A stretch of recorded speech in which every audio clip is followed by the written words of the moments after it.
mentioned it. Katie and Kyrie, let's transition here. The Nets have won 9 straight games. Big win against the Cavs. Almost gave it up, but a big win against the Cavs on Monday night. Kevin Durant and Kyrie, I mean, they're looking like the best duo in basketball. I mean, I remember saying it somewhere, and people were like, no, it's still Jaylen Brown and Jason Tatum. But, look, when we all knew when the Nets get it clicking, it's not going to be – it's going to be tough to beat them. It's going to be tough. Right now you have a team right now that's complete. They play defense at a very high level. Since Jacques Vaughn took that head coaching position, which he deserved for a long time, they've been a great defensive team. They're in the top half defensively. Before, bottom half defensively. I don't know where they rank right now as far as defensive efficiency or whatever. Top 10. I think it's top 10 during the streak, top 10 during the streak, and then, like I said, offensively, they're playing at a high level. The field goal percentage is crazy, and their role players are filling out. Royce O'Neal's playing well. I'm not saying he's back to the version of himself that we wanted, but Ben Simmons has looked decent. Still not all-star, but he's looked decent. He's still not a guy like, well, he's a part of your big three, but he's been decent. TJ Warren off the bench has been great. Claxton's been amazing. I remember a couple nights ago, defensively, what he did with Giannis. This Nets team is clicking. They are. So I'm going to ask y'all this. Since they're clicking, are they the top dog in the East as far as contenders go? Because I think we all knew when they get it going, they're scary.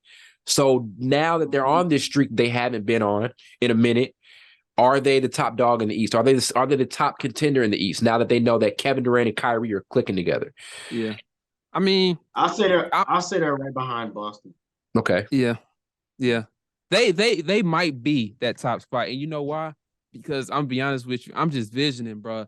KD and Kyrie in the playoffs, both averaging 30, just I'm beyond just fucking people up. Yeah. Because I don't see, this is just me, I don't see Jason Tatum, Jaylen Brown, Marcus Smart locking down Kyrie and KD again. I can't see it. I'm not going to say it was a fluke last year. I know that was legit. They did it for 4 straight games, or they swept them, right? So 4 straight games. Did they sweep them? Okay, so for 4 or 5, but they did it. They gentlemen sweep their ass. So I'm not going to say it was a fluke, but I just don't see that happening again. Because as you notice, see, this is why the media is kind of stupid. The media, only time they want to bring attention to the Nets is when somebody's saying something like Kyrie, or if KD says something, or if the coach says something, if they have turmoil. Now that they're actually playing good and there's no bullshit going on behind the scenes, see, the media is very quiet. They're not talking about how good the Nets playing. Yeah. But you know how that go. Yeah, we know how that go. But to the Nets' credit, though, they kept playing. The bench has been playing better. The coach is probably up for coach of the year if they keep playing like this by the end of the season. So I definitely think they are right up there with the Celtics. I think they might beat them in the playoffs. Because I just don't see it. Like I said, I don't see a world where Jason Tatum, even though he's gotten better, obviously on defensive end, he was great last year. And Jaylen Brown and Marcus Smart, I don't see them stopping Kyrie and KD again. I can't see it. So I agree.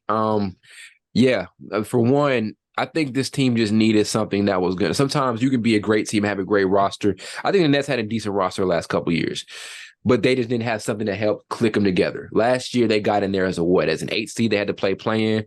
Obviously, you were going to come into that first round against the first seed Celtics team with some bullshit attached to it.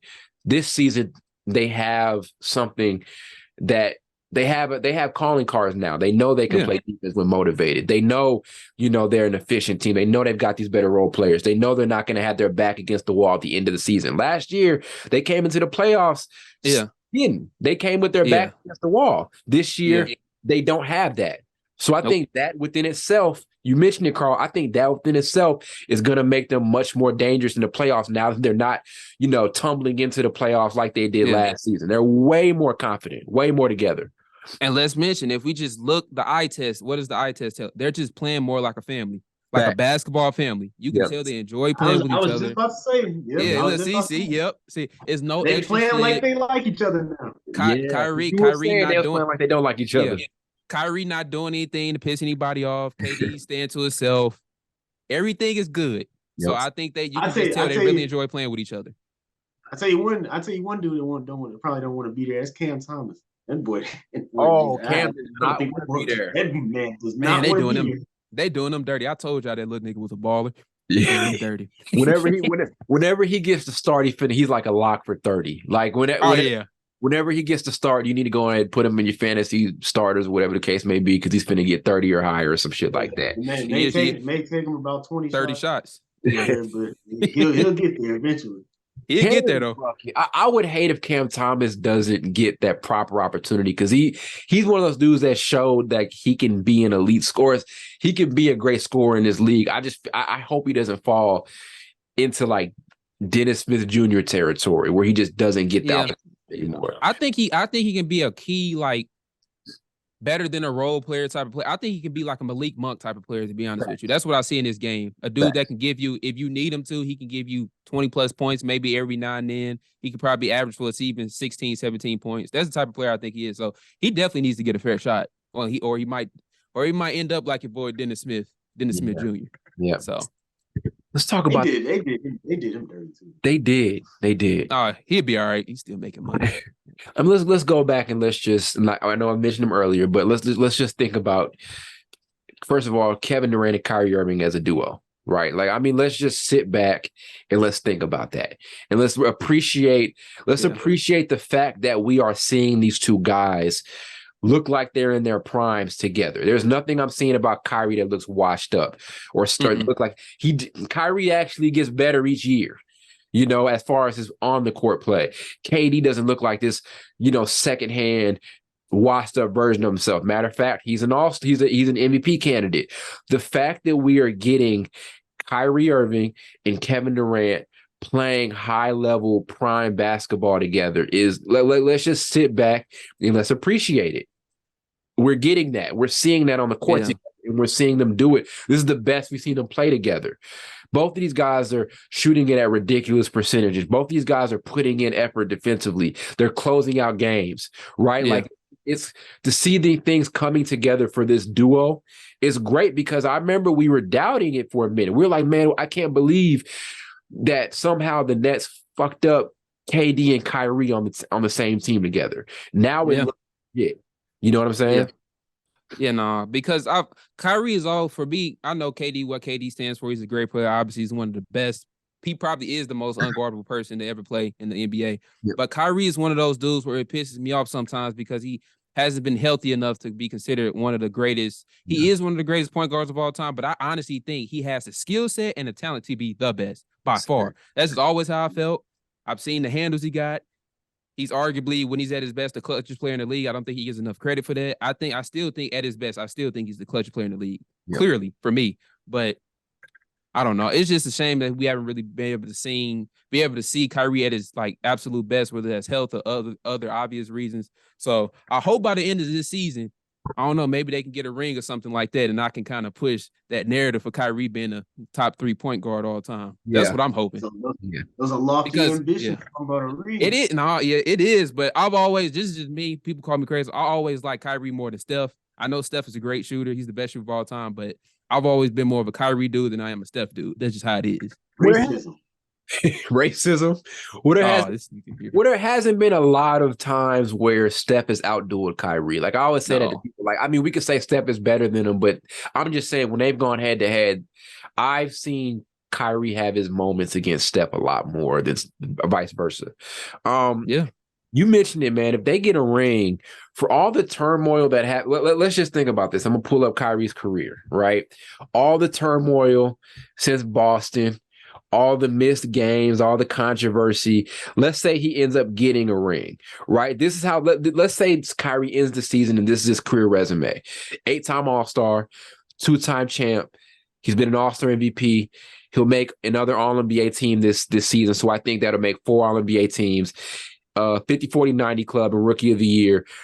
I mean, that's for that to be his resume for a guy, and we're still looking at him as like a what if dude, because no matter what happens, we're going to look at Kyrie as a what if player. But for that to be his potential resume at the end of the season for a what if guy, that's crazy to me. Because look at it this way too. I don't know if people ever look at this. He's played with LeBron, or he still is playing with KD. He's played with LeBron. Now he's playing with KD. How many people can say that? Facts. It is crazy. And Jason, well, I was saying Jason and Tatum, but yeah, Tatum wasn't Tatum yet. Then, but still, I see. Yeah.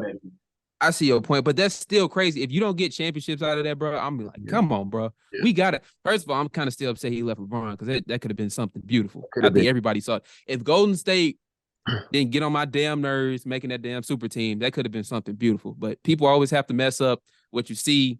You know, when you have a vision, people always have to mess it up. That's besides the point. But the fact that I he's feel played like with KD and LeBron is crazy. Yeah. Yeah, I feel like with that Brian, if he had stayed in the Cleveland situation, I feel like he would have left Cleveland eventually. Because I mean, Brian was leaving Cleveland anyway. So I think unless he follows him to LA, yeah. I think they could have ran it back on Golden State and won it. I think they could have done that. I think that could have happened. But I'm glad they didn't. I was getting tired of seeing that. I would have loved to see back and forth. Cleveland gets a Golden State gets a ring. Cleveland comes get it the year after that. I would love. No. Oh no. I would love to see that.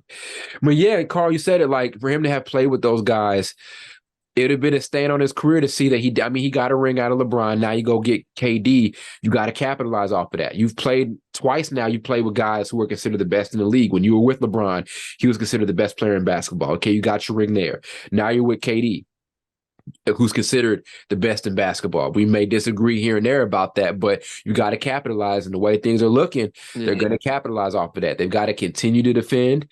They've got to continue to get big games out of guys like Claxton, who's been one of the better role players this season. They've got to continue. I was a little skeptical about him coming into this year because he didn't really look like last year. He grew from the previous season, but he's doing it. So yeah, man. Like I said, they're capitalizing off it all, and these are quality wins. Like a win against Cleveland's a quality win. Oh yeah, you know, like the Bucks, that was a huge win for them. You know, especially big time win. They're really two dudes. When you be looking at watching basketball games, I don't know if you all know what I mean by this. You like, damn, like they really be saucing niggas up though. Like I'm saying, like Kyrie, I know KD do what he do, but Kyrie, like against your Wizards, I'm gonna have to bring it up. That was like crazy. He had them dudes lost. Oh my God. What he did last night to the Cavs. Yes. I just can't see. They walked Cleveland down. Man. They did. I just can't see how you watch basketball and you have a dislike. Okay, I get he has like caused some controversy, whether you disagree with it or not. But I just can't see how you love watching basketball and can't respect this dude's game. Yeah. It's crazy. The shots he hits, he's not hitting net. I mean, he's 6'3". He's 6'2", 6'3". If he was 6'8", 6'10", I'm so serious he would be the greatest basketball player I've ever saw in my life.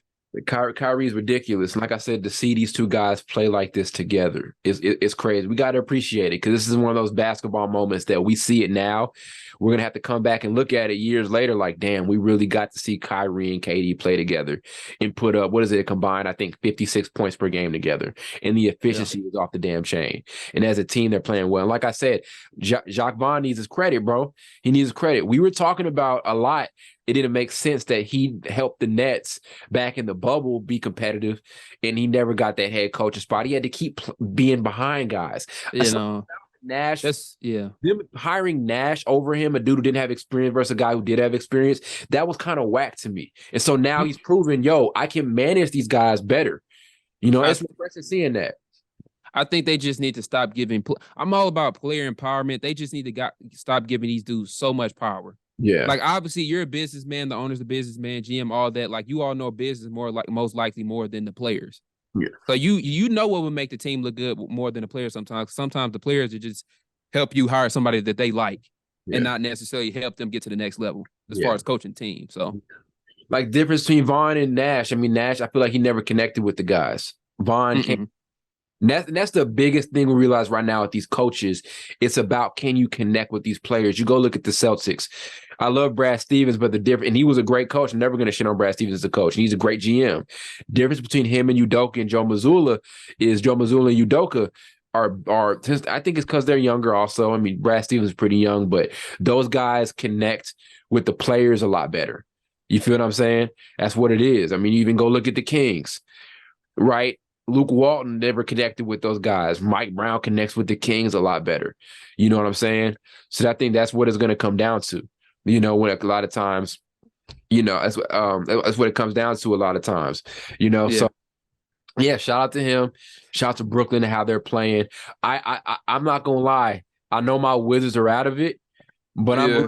I'm rooting for the Nets to win this one because I would love to see Kyrie get another ring. I think that'd be dope because, like I said, for such a career that's has so much external stuff, for him to walk out of it. Let's say he retired after winning this ring. He walks out of it a 2-time champ, and there are guys like Chris Paul and Melo and other guys who never got a ring.